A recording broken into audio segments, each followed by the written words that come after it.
friend's rec room with a small group of us on a lot of acid. You youngsters may remember acid is what your parents did before ecstasy was invented. And I remember clearly thinking at the time, you know, this is really well done, but it is totally purging my buzz right now. It's just not what I wanted to see at the time. And then went back and watched it later and sort of developed a real appreciation for it. So. Oh, okay. Can you tell me much about your own history with Joe Spinell prior to this collaboration?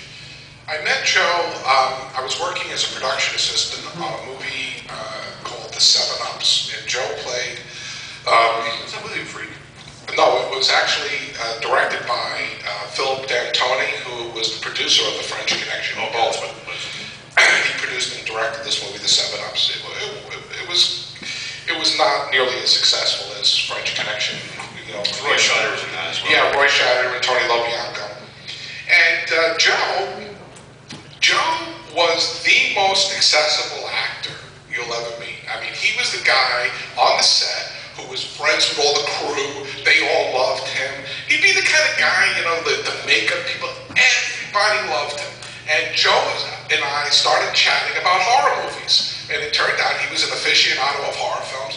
And we really struck up a chord because, you know, when you guys all know this, when you meet somebody who's into horror, they're like really into horror, and you guys almost immediately form a bond with those people. Well, Joe and I formed a bond, and that led to us going to see movies together.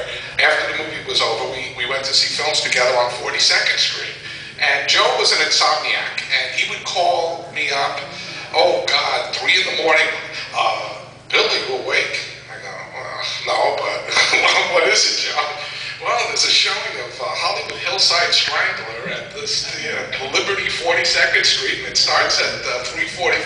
And are you up for going? I go, all right, Joe, I'll be right there. You know, throw on some clothes and jump in a taxi and meet him and watch Hollywood Hillside Strangler, and he would be sitting there hysterical watching it. You know, we'd have just a grand old time.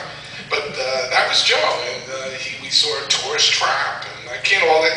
We saw tons of horror films together. Until finally we said, you know, let's go make one. Yeah. And we started developing one kind of script, which was about a father and son serial killer team, which was actually existed. There was actually a father and son in New Jersey who went on a killing spree.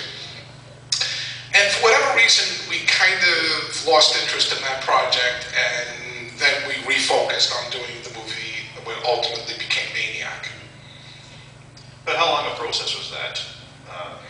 Like your acquaintance until delivering Maniac? Well, we shot Maniac in 1979, and I met Joe about 4 years prior to that. Yeah. I was about 20 years old. Oh, yeah, no, it was actually 74, 75, around there. Because I hadn't done my porno film, The Violation of Claudia. I did that when I was 21. Billy Bag. So I knew Joe, because Joe came on the set. You know, he was... Came on the set or came on the set? He visited. He visited the set, but you know. Yeah. I mean, Joe was more interested in visiting the set of that movie than probably, you know, some major studio film. Starring in Maniac. Yeah, he just loved it. He got friendly with all the girls. Yeah, he actually was something of a ladies' man, I heard. Yeah, you know, he had a gift for gab, you know, and women, you know, like that. And, you know, and you don't notice it in when you watch a film like Maniac, you know, the way he looks is so, you know, pretty, you know, greasy. But, you know, Joe in reality was a pretty good-looking guy, and he would be a snappy dresser, and he was, you know, kind of guy. He really had a good rap, and of course he had celebrity. He was in all these big movies, and which were highly popular at that time. So, you know, all that together, you know, he had a way of scoring, you know, and he really did. He was amazing. He used to startle me with some of his conquests. I go, what? Really? You know, her? No. But he had a thing for porn chicks. For what? Porn chicks. He married one? He did. He married a porn chick. Her name was Cynthia, but her stage name was Jean Jennings.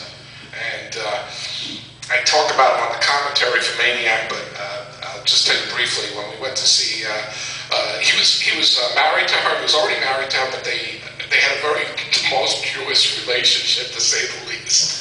And she went off to San Francisco during their marriage to do a porn film for the Mitchell brothers called Autobiography of a Flea. And the movie was released, and Joe comes to my office and says, Bill, let's go out to the movies. And we go downstairs, you know, go from my office, we're taking a walk. He goes, I go, what movie do you have in mind? He goes, well, you know, Cynthia, you know, she's in this movie, I'd like to go see it. And so I go, oh God, I don't want to go through this. And so we go to the movie, and if you ever been to a porn theater at that time, they were very quiet, you know, nobody really said anything, nobody drew attention to themselves.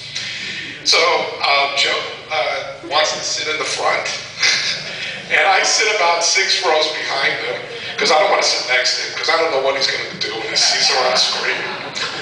And back then you could actually smoke in the theater, so...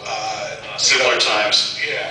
So Joe is in front, he's smoking a cigarette, and he wasn't really a smoker. Very rarely did he smoke.